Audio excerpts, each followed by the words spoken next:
Live dari Studio 2 ada Dodio Sandra yang akan ngobrol sama teman-teman dari BKKBN dan Genre Bali. Terima kasih buat Tobi dan juga Rachel.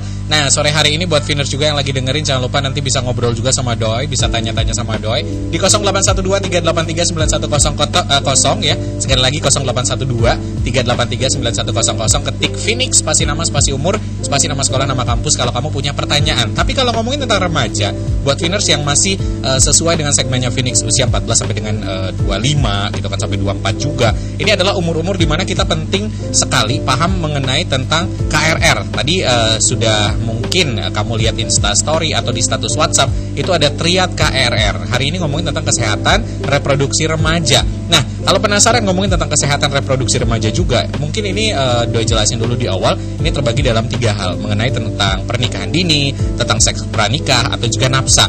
Nah, ngomongin hal-hal seperti ini kayaknya kurang lengkap kalau tidak ada remaja yang Doi ajak ngobrol. Kalau cuma Doi dua yang ngomong kayaknya Kak Doi kan udah lama sekali, generasinya sudah old banget. Nah, hari ini udah ketawa-ketawa aja nih. Aku punya 2 tamu anak-anak remaja dari Genre Bali. Ini didikan dari teman-teman BKKBN yang pastinya akan ngobrol sama Doi ini mengenai topik kita triad KRR. Ada Dia, apa kabar Dia? Halo Kak Doi. Sehat ya? Sehat. Oke, kita ngobrol-ngobrol. Ada juga Arya. Halo Kak Doi. Apa kabar? Baik. Baik ya. Dia ini masih aktif di Genre, benar ya? Benar. Kalau Arya sempat menjadi Duta Genre Nasional 2019, nasional, bukan hanya di Bali ya. Oke, mungkin sebelum kita ngobrol-ngobrol, gimana perasaannya ketika kalian terpilih menjadi Duta Genre dulu? Dari Arya dulu, apalagi kamu senasional gitu. Jadi kan sebenarnya kalau misalnya ditanya perasaan tuh kaget lah, pasti kaget gitu. Karena kemarin kalau misalnya di provinsi oke lah, kita masih teman-teman kita yang kita ajak bersaing itu adalah teman-teman UNIF dari Bali gitu. Tapi ketika udah di nasional itu kaget gitu, karena teman-teman SMA itu hanya segelintir orang. Karena waktu saya pemilihan itu masih SMA lah statusnya. Waktu itu masih SMA. Masih SMA. Sekarang kuliah Baru semester 1. baru semester 1. Oke, kaget. Tapi menjadi satu kebanggaan dong. Pasti bangga. Nah, kalau Dia gimana Dia? Kalau Dia ini kan tergabung karena tergabung Pick Air pertama di SMA, lalu diajak gabung dengan Forum Genre Provinsi Bali. Itu menjadi suatu kebanggaan karena nggak sembarang orang bisa masuk Forum Genre Provinsi Bali ini gitu. Oke, tapi bagaimana bagi waktunya antara harus study dan di Genre? Susah nggak? Enggak terlalu. Oke, karena sudah terbiasa ya. Iya. Dan pacar pun tidak melarang. By the way, udah punya pacar atau belum? Pertanyaannya kan gitu dulu ya. Karena kalau ngomongin pacaran pasti akan nanti sesuai dengan obrolan Doi sebelumnya, sempat sama teman-teman Genre Bali juga. Ada pacar yang posesif, ada sampai yang tiba-tiba minta sesuatu yang lebih. Ini kan terkait juga tentang kesehatan reproduksi remaja yang dimana bisa jadi nanti ada kekerasan segala macamnya. Nah, apalagi masa-masa muda ini adalah masa-masa dimana kita pengen mencoba banyak hal. Ngomongin tentang kesehatan reproduksi remaja ini berkait sekali. Tapi kalau ngomongin tentang triad KRR, apa yang ada di pikiran kalian atau kamu mengenai hal ini dulu dari Arya? Oke, jadi sebenarnya ya kita tuh Genre itu gerak di bidang perencanaan gitu. Oke. Jadi esensi dari Genre itu adalah bagaimana kita bisa mempersiapkan remaja-remaja yang penuh akan perencanaan. Karena kita percaya masa depan itu bukan hanya angan-angan belaka gitu. Masa depan itu kita raih dari berbagai perencanaan dan berbagai proses. Nah, salah satu perencanaan itu pasti ada tantangan dan hambatan. Betul. Nah, itulah tantangan dan hambatan itu yang namanya triad KRR. Oke. Pasti pertanyaannya itu banyak sekali teman-teman yang bertanya, bukankah permasalahan remaja itu kompleks ya? Sangat kompleks kompleks dan complicated.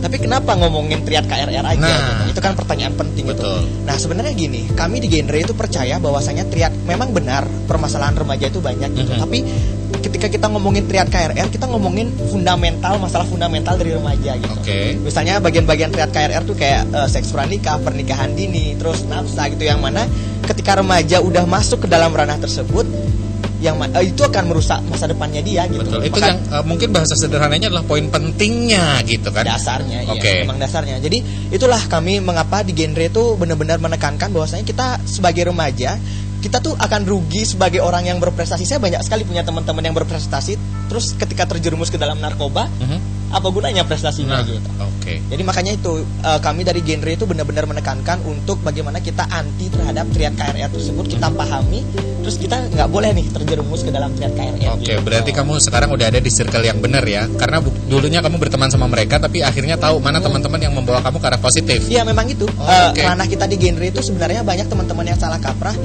ini teman-teman genre ngapain sih edukasi orang-orang yang udah baik, ngapain sih ngedukasi orang-orang yang udah benar, itu salah gitu. Kami tuh genre itu bergerak ngedukasi orang-orang yang pemabuk, orang-orang yang ada di circle yang nggak benar, itu yang kami sasar sebenarnya. Oke. Gitu. Mungkin ada tambahan dari dia?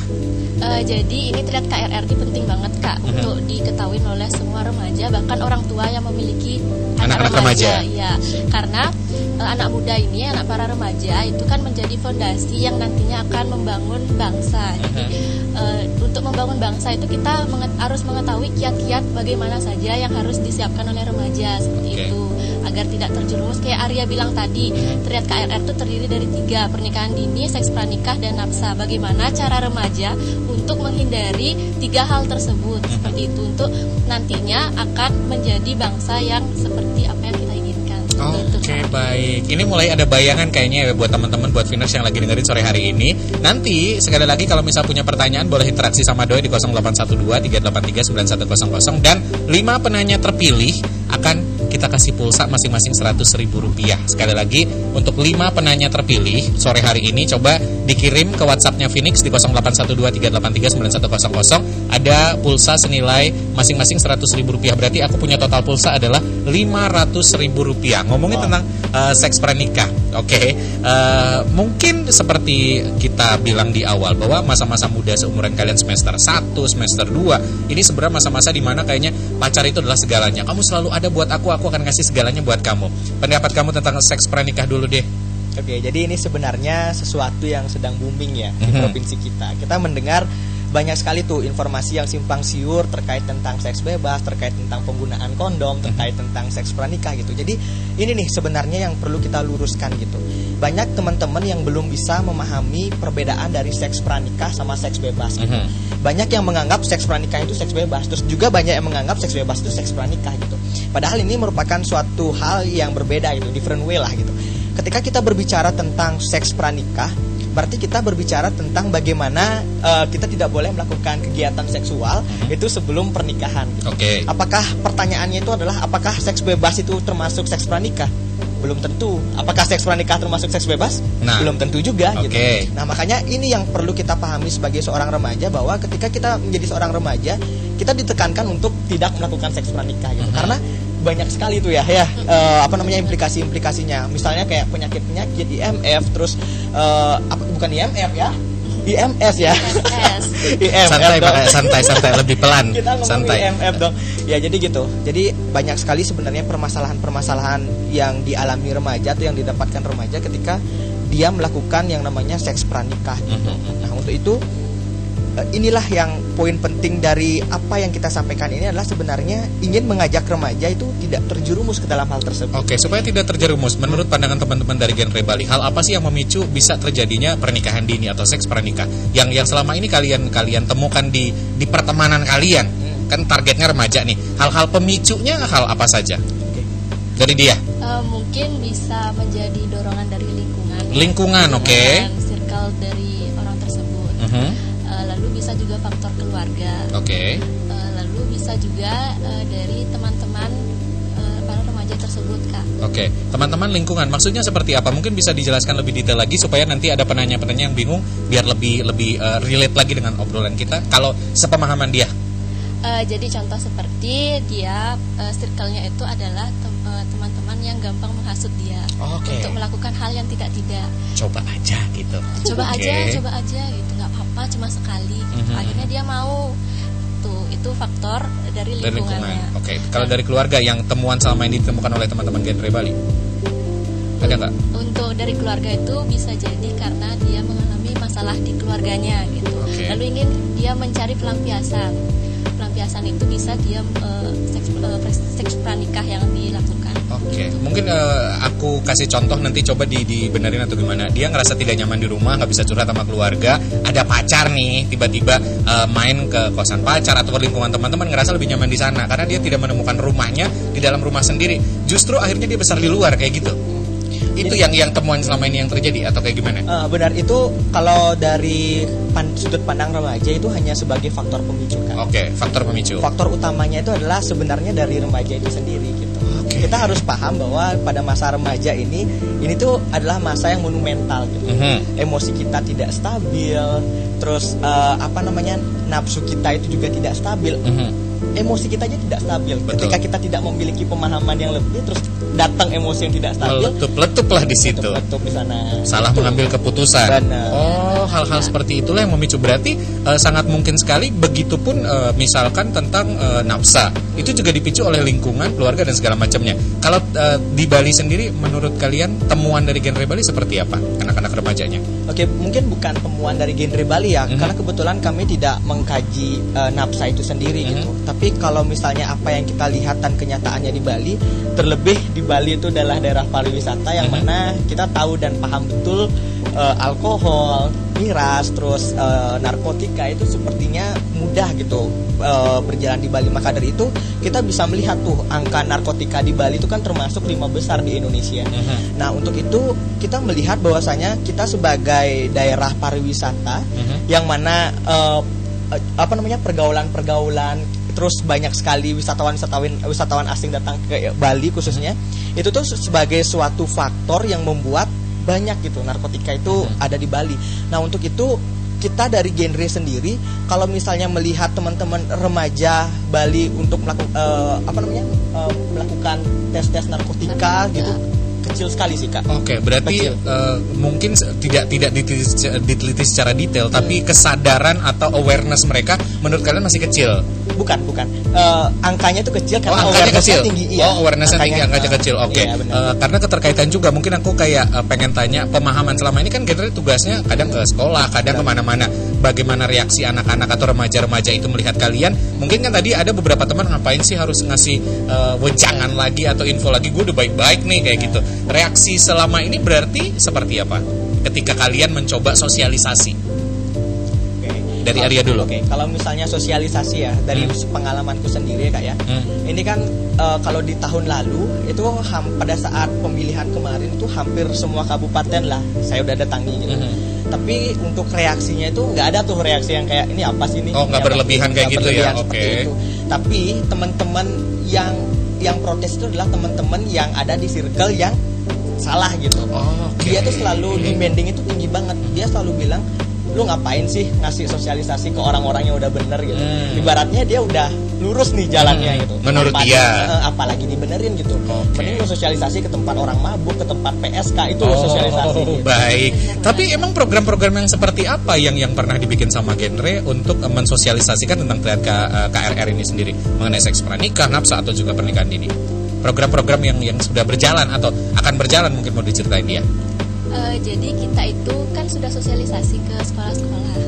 Itu jadi di sana tuh kita mensosialisasikan tentang apa aja sih yang remaja harus lakukan agar tidak terjerumus ke hal tersebut. Lalu kita juga ada live Instagram nih Kak. Instagram di sana tuh para remaja bisa menonton live kita. Jadi pada tahu gitu. Karena kalau sekarang mungkin datang sekolah kan kita nggak mungkin udah libur dari Maret kan, jadi semua online gitu ya. Selain itu apalagi yang pernah dilakuin? Mungkin kalau misalnya aku tambahan ya, itu program tentang kita tuh kalau tahun lalu itu teman-teman duta sama teman-teman forum itu lagi happening ngebahas sing beling sing anten. Ini isu yang sensitif banget nih. Itu yang pernah. Bagaimana reaksi orang-orang? Aku penasaran. Nah ini, jadi gini. Kemarin pada tahun 2019 itu ada salah satu organisasi remaja di Bali, saya tidak sebut nama ya, bukan genre, itu menghadiri pertemuan remaja seluruh Indonesia di Jogja. Nah, mereka mengatakan bahwasanya ada budaya yang di Bali itu tentang sing beling sing anten. Nah, ketika pemilihan dimulai, itu muncul tuh demanding untuk nanya-nanya. Apa sih sing beling sing nganten gitu. Ngapain sih di Bali buat ceweknya tuh test drive dulu sebelum nganten. Itulah kami dari genre itu dicercar gitu. Kami ditanya gitu. Menurut kalian tuh sing beling sing nganten itu seperti apa? Apakah sing beling sing nganten itu budaya di Bali? Nah, itulah yang sebenarnya kemarin kami luruskan untuk teman-teman yang belum paham sing beling sing nganten. Sing beling sing nganten itu kan bukan budaya ya Kak ya. Sing beling sing nganten itu adalah kesalahan yang menjadi kebiasaan gitu. Dan di Bali pun kita harus paham budayanya itu kental. Terus adat istiadat, terus keturunan itu kental banget di Bali. Makanya di tahun kemarin itu kita memang tidak setuju yang namanya seks pranikah. Karena sing beling sing anten kan udah jelas ya, seks pranikah. Karena belum nikah udah hamil, kejadian, gitu. Kejadian. Okay. Memang kita tidak setuju seks pranikahnya, tapi kita juga harus melihat nih perspektif budaya yang ada di Bali, bagaimana ketika teman-teman yang ada di Bali misalnya sebelum melakukan pernikahan, terus ketika dia tidak memiliki keturunan, bagaimana ke depannya, itu yang perlu dipikirkan. Berarti ada banyak alasan yang melatar belakangi hal itu terjadi kayak gitu, dan akhirnya kamu mencoba menjelaskan hal itu di depan mereka. Iya, pemahaman mereka akhirnya memang benar. Baru tahu akhirnya. Baru tahu. Oke, karena ada culture yang berbeda di masing-masing daerah. Iya. Oke, baik. Aku potong dulu sebelum dilanjutkan obrolan. Buat kamu yang pengen tanya-tanya, sekali lagi 0812-383-9100 masih dibuka. Ketik Phoenix spasi nama, spasi umur, spasi nama sekolah, nama kampus. Obrolan kita hari ini adalah mengenai triad KRR. Tadi masalah seks pranikah, nafsa, dan juga pernikahan dini. Ada Pratnya, apa kabar? Sorry, kalau Pratnya kebetulan ingin nanya, dia dari Politeknik Negeri Bali, ingin bertanya, di Bali saat ini marak terjadi pernikahan dengan dalih sing beling sing anten, tadi yang dibahas sama Arya ya, atau kalau belum hamil tidak menikah, dan itu juga banyak terjadi pada anak di bawah umur. Bagaimana pendapat dan saran teman-teman dari genre Bali, mengingat ada kalian adalah duta dari genre Bali dan juga duta genre Indonesia. Tadi udah dijelasin, mungkin nanti ada aku kasih waktu penambahan ya. Terus ada dari Ista, boleh di-scroll ke bawah, produser Ista, katanya dari Stikes Binus ingin bertanya, mengapa perempuan selalu dijadikan objek pernikahan dini? Apakah pernikahan dini melanggar hak-hak anak? Oke. Tambahan untuk pertanyaan pertama mengenai sing bling sing anten. Tadi sudah cukup detail sebenarnya dijelasin ya, karena dia nanyanya udah dari tadi tuh. Tapi ternyata pada kenyataannya memang itu dipertanyakan ketika kamu ikut, teman-teman ada yang ikut ke salah satu forum, dan itu sudah diperjelaskan, dan balik lagi ada kultur yang berbeda di masing-masing daerah. Oke, kita pertanyaan ke Ista berarti ya. Oke, kalau menurut kalian kenapa mungkin ada dia sebagai duta genre, karena perempuan identik dengan kejadian pernikahan dini. Apa pendapat kamu? Baik, jadi kenapa perempuan menjadi objek pernikahan dini gitu ya Kak ya. Jadi balik lagi, ada beberapa faktor lingkungan, faktor keluarga, seperti itu. Contoh faktor lingkungan itu balik lagi ke lingkungannya yang menghasut, seperti itu kan. Lalu faktor keluarga itu bisa jadi karena keluarga yang belum mampu untuk membiayai. Jadi dianggap untuk jika lulus SMA nikah deh gitu, nggak usah kuliah kayak gitu, ada lingkungan kayak gitu. Iya. Oh, akhirnya kejadian seperti itu. Arya kayaknya pengen nambahin gimana? Itu tuh ada pertanyaan tuh, apakah pernikahan dini melanggar hak anak? Nah, kamu kan udah duta nasional, mungkin ini isu yang seperti dibahas juga, seperti apa? Iya. Kemarin itu aku sempat tuh diundang pembicara sama teman-teman BEM Forum Perempuan di Bali. Itu juga kita ngomongin tentang pernikahan dini itu apakah sebenarnya melanggar hak anak atau tidak gitu. Jadi gini, kalau misalnya kita melihat ya, acuan undang-undangnya itu undang-undang antara perempuan dan laki-laki itu menikah itu minimal umurnya 19 tahun kan? Betul. Nah itu minimalnya. Itu pun juga pasti banyak yang bertanya, ngapain sih 19 tahun? Kita kan dari BKKBN, bahkan teman-teman Kemenkes itu menetapkan bahwa menikahlah di umur 21 bagi perempuan, 25 bagi laki-laki. Oh, kalau saya beda lagi prinsipnya, menikahlah kalau memang sudah siap sih. Nah itu benar juga, tapi alangkah baiknya apabila kita lihat dari segi kesiapan mental, itu umurnya itu adalah umur 21-25. Terus kalau misalnya ditanya apakah pernikahan dini melanggar hak anak, tentu saja ketika pernikahan itu di bawah umur 19 tahun. Betul. Itu sudah termasuk melanggar hak anak gitu. Karena umur di bawah, karena pada saat penetapan undang-undang kemarin, hak anak itu dianggap sebagai umur di bawah 19 tahun Kak. Jadi dia masih anak ya. Benar. Jadi ketika melakukan pernikahan ini berarti di bawah umur 19 tahun, yaitu tentunya melanggar hak anak. Balik lagi berarti kita ngelihat korelasinya usianya. Benar. Sama ada unsur paksaan segala macam, melanggar nggak kalau anaknya ternyata udah di atas, misalnya di atas 27 tahun tapi memang bentukannya masih anak-anak kayak saya kan, ya nggak masalah juga kan. Kita coba lanjut ke Kevin mengenai tentang seks pranikah. Apakah seks pranikah termasuk hal yang wajar yang terjadi dalam kehidupan remaja 17-19? Ngomongin tentang wajar dan tidak wajar, coba mungkin teman-teman dari genre Bali beropini seperti apa? Wajar atau nggak wajar? Tentu saja nggak wajar. Iya, ya, tadi udah jelasin. Hal itu umum terjadi atau tidak umum terjadi gitu. Jadi itu kan dua hal yang berbeda. Kalau misalnya wajar itu suatu hal yang tidak wajar. Tapi kalau misalnya hal itu umum terjadi, ya tentu hal itu umum terjadi. Karena gini, seks pranikah di Bali di tahun 2019 itu menduduki 10 besar di Indonesia. Yang pertama itu teman-teman yang ada di Kalimantan Barat, itu yang pertama. Terus Bali itu masuk di 10 besar. Di masa pandemi, seks pranikah itu meningkat lagi Kak. tinggi banget peningkatannya, itu kurang lebih 5,9% lah peningkatan seks pranikah yang ada di Bali. Jadi kalau misalnya ditanya umur remaja yang 17-19 tahun melakukan seks pranikah itu merupakan suatu ketidakwajaran. Itu udah tidak waras namanya. Kalau misalnya kita ngelihat teman-teman yang paham betul kesehatan reproduksinya seperti apa, paham betul masa depannya seperti apa, dia tidak akan menganggap seks pranikah itu sebagai suatu kewajaran. Betul, karena seperti kita awal bilang tadi kan, maksudnya tujuan kita ngobrol hari ini adalah supaya kamu tahu kalau ini tidak harus dilakukan gitu. Jangan karena teman atau lingkunganmu melakukan itu dan kamu menganggapnya benar, akhirnya kamu melakukan. Jangan seperti itu ya. Apalagi dengan beberapa penjelasan yang tadi dijelaskan. Tapi yang menarik adalah tadi kamu bilang adalah di pandemi ini angkanya justru naik ya. Justru naik dan cukup ini miris sebenarnya. Kenapa bisa terjadi? Kurangnya pemahaman kah? Berarti teman-teman BKKBN dan juga teman-teman yang lain, ayo kita sering-sering ngobrol lagi mengingatkan remaja-remaja ini supaya nggak nakal, iya kan? Supaya kita sering ngobrol, bikin konten seperti ini. Ini yang menarik gitu. Tapi ada nggak langkah-langkah nyata yang kalian lakukan di tengah pandemi seperti sekarang ini untuk mengedukasi remaja-remaja?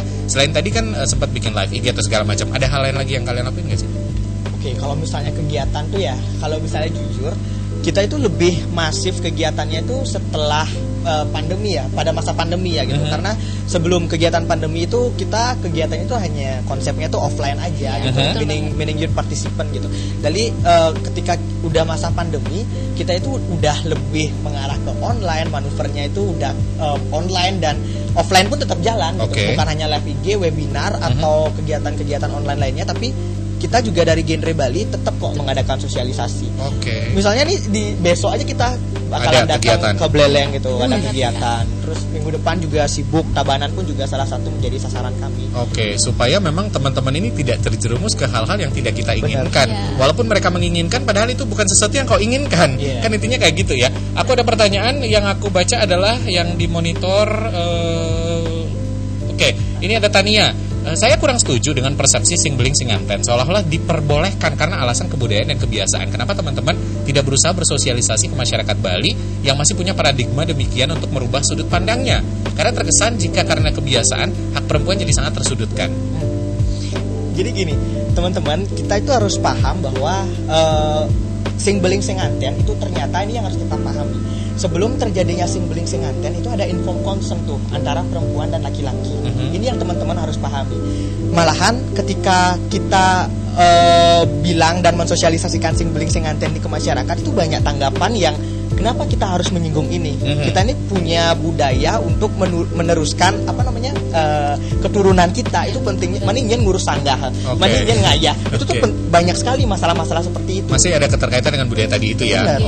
Memang paradigma masyarakat itu memang harus kita benahi, tapi teman-teman juga harus pahami gitu. Sing beling sing nganten ini terjadi juga ada informed consent tuh antara si perempuan dan laki-laki. Ini pun juga ada disertasinya. Itu kemarin saya berbicara sama Kak Ratih namanya, psikolog yang ada di Bali, itu juga mengkaji sing beling sing nganten, yang mana memang benar ketika adanya sing beling sing nganten tuh ketika ada informed consent antara perempuan dan laki-laki, si perempuan ini udah siap di test drive. Dan ketika si perempuan ini tidak hamil, ya udah tinggalkan saya gitu. Jadi mereka punya kesepakatan tanpa tertulis gitu ya di antara mereka. Walaupun memang hal ini juga memang akan menjadi kajian terus untuk mencoba diperbaiki dan diomongin secara baik-baik gitu. Tapi perlu juga dipahami ketika sing beling sing nganten ini digunakan sebagai dalih teman-teman anak muda yang sebenarnya belum pantas untuk menikah. Itu beda case lagi sebenarnya. Itu yang kita serang sekarang, itu yang kita tolak. Baiklah. Ini waktu makin cepat dan pertanyaan makin membludak tampaknya ya. Aku baca nomor 9 ya. Ada Ray, dia bilang adalah kenapa kegiatan sosial kalian lebih concern ke sex before marriage dibanding dengan free sex. Kenapa tidak mensosialisasikan ke safety sex dengan sex before marriage? Apa ada alasan tersendiri? Mungkin temanya atau karena alasan yang lain? Jadi inilah yang tadi aku katakan Kak. Sebenarnya antara seks pranikah dan seks bebas itu adalah suatu hal yang berkesinambungan. Seks pranikah itu bisa saja termasuk seks bebas, tapi seks bebas belum tentu termasuk seks pranikah. Misalnya ketika Kak Dio nih, misalnya Kak Doi. Tadi udah kenalan 5 kali kan. Kak Doi nih misalnya udah menikah nih, udah menikah terus melakukan seks, hubungan seks sama bukan pasangan. itu kan bukan seks pranikah namanya. Betul. Itu udah seks bebas. Tapi ketika kita mengedukasi seks pranikah, itu ada hubungannya sama seks bebas. Jadi inilah teman-teman yang harus kita pahami. Kita itu gerak di bidang remaja. Base kita itu adalah remaja. Jadi makanya yang kita bicarakan itu adalah seks pranikah, karena remaja itu kan orang yang belum menikah gitu. Salah satu definisinya. Makanya yang kita suarakan itu adalah kita menolak yang namanya seks pranikah, karena seks pranikah ini impactnya tuh banyak banget. Jauh ke depan. Benar, salah satunya itu seks bebas gitu. Oke, baik.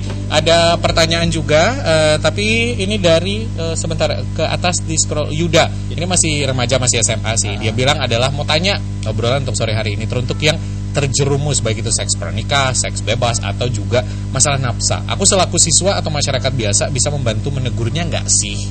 Oke, di notes ya. Terus apakah ada hak untuk menegur atau membenahi bagi yang memang sudah terjerumus? Misalkan aku punya temanku terjerumus, oke? Dan apakah ada organisasi genre ini sudah pernah menyelamatkan bagi pelaku-pelaku yang sudah terjerumus? Izin dibenahi apabila ada yang keliru, karena saya sudah kayak dulu pernah berperan dalam KSPAN, dia bilang kayak gitu. KS teman kalian mungkin ini atau pernah ada di dunia ini. Gimana pendapatnya? Sebenarnya kalau aku bukan dari genre, aku boleh nggak sih ngasih tahu apakah itu balik lagi hanya sebatas teman? Oh, aku ngerasa deket sama temanku yang ada di sini, aku kasih tahu pelan-pelan, atau ada hal lain lagi menurut kalian? Mungkin bisa kita menegur, cuma pelan-pelan. Kan orang itu perlu waktu untuk berubah gitu ya Kak ya. Jadi kita coba kasih tahu dulu pelan-pelan. Orang itu berubah nggak bisa langsung berubah dari 0 sampai 100 itu nggak bisa. Perlu pelan-pelan dari 0, 10 sampai ke 100 gitu. Kalau misalnya memang tidak bisa, mungkin bisa memberitahu lagi kembali, berusaha agar dia berubah. Oke, ini mungkin sesederhana bahwa kita punya teman, misalnya gue temenan sama Arya dari zaman SD, SMP, SMA. Kalau kita ngerasa deket, kita akan care sama teman. Kita kasih tahu, kayaknya kamu lebih bagus memakai baju putih daripada baju hitam deh. Ini aku punya koleksi seperti ini, misalnya kayak gitu. Tapi kalau aku gak deket-deket banget sama dia, mungkin sejauh Oke, gitu aja nggak sih? Sesimpel itu? Atau ada penambahan lain lagi kalau dari Arya? Jadi ini sebenarnya seru ya, pertanyaannya seru gitu. Banyak teman-teman kita, teman-teman konselor itu yang memberikan edukasi itu sebenarnya kurang paham gitu. Bagaimana sebenarnya kita gerak untuk teman-teman yang ada di circle yang negatif. Ini nih pengalaman menarik sih ya dari Arya Kak. Arya itu kan juga ibaratnya bisalah bergaul di circle yang negatif. Apa aja di mana aja berarti? Oke. Gitu. Kalau misalnya di circle yang negatif bisalah jadi katalisator. Gitu. Nah, itulah. Kemarin itu Arya sempet tuh, karena gini, kita harus paham karakter dari teman-teman kita, apalagi teman-teman yang memiliki karakter yang kurang lah, maksudnya menyimpang lah gitu kayak.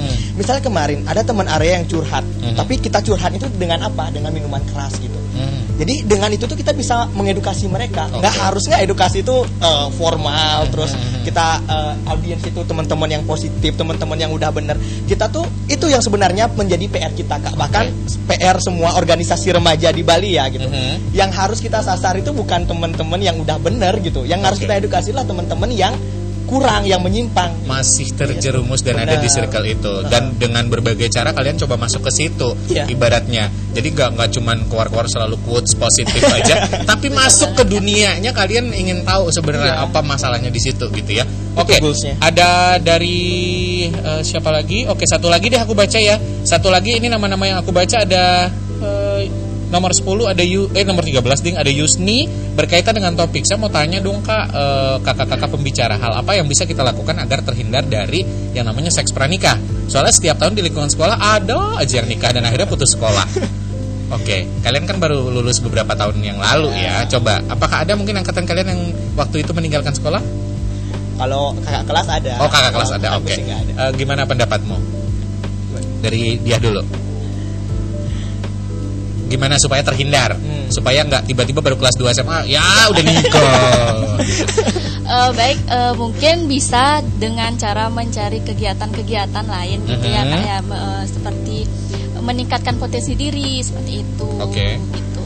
Mungkin dari Arya sibukkan diri dengan kegiatan ekskul atau apa. Benar banget Kak. Kalau kamu apa yang kamu lakuin supaya tidak terjerumus di hal dunia yang mungkin kamu tiba-tiba harus nikah ketika kelas 2 atau apa gitu? Jadi gini ya, kalau benar juga sih katanya dia, tapi yang menurutku sendiri yang jadi faktor utama itu adalah pengetahuan kita sih. Oke. Kalau misalnya kita udah punya pemahaman tentang apa itu seks pranikah, terus apa dampak ke depannya, apakah itu mengganggu perencanaan masa depan kita atau enggak. Kalau misalnya kita udah paham itu sih aman aja, kita jadi remaja, kita tuh nggak bakalan terjerumus ke dalam hal-hal yang demikian gitu. Jadi yang harus kalian pahami agar tidak terjerumus itu adalah kalian harus tahu dulu seks pranikah itu apa, dampaknya itu apa, ya udah aman gitu. Oke, itu yang paling penting adalah kesadaran dari diri sendiri dulu, mengetahui apa resikonya. Ketika kita meludah di depan umum, apa resikonya? Misalnya kayak gitu, ya kan? Ketika kita bau badan, terus kita harus ketemu sama orang, kita mau talk show nih, masa Kak Doi bau badan? Aku udah tahu sebenarnya resikonya ini akan seperti apa. Jadi kesadaran dari diri sendiri yang penting. Sama pastikan memilih per circle teman-teman yang memang membawa hal-hal positif. Ya kan? Kalau aku bergaul sama kamu, aku akan pintar nih mengenai tentang apa yang kita bahas hari ini. Kalau aku bergaul sama yang lainnya, misalnya sama genre sebelumnya, mungkin aku akan tahu tentang bagaimana cara memilih pasangan, misalnya kayak gitu. Jadi kita tahu dulu berteman seperti apa. Oke, closing statement dari Arya, apa yang ingin disampaikan dari poin hari ini sebelum nanti aku akan mengumumkan 5 orang yang beruntung mendapatkan pulsa masing-masing Rp100.000, karena nanti akan di DM langsung dari akun BKKBN ya, dari Instagramnya BKKBN. Oke, jadi inilah sebenarnya fungsi kita sebagai seorang remaja gitu. Kita sebagai seorang remaja itu sudah sepantasnya menganggap masa depan itu bukan sebagai angan-angan belaka gitu.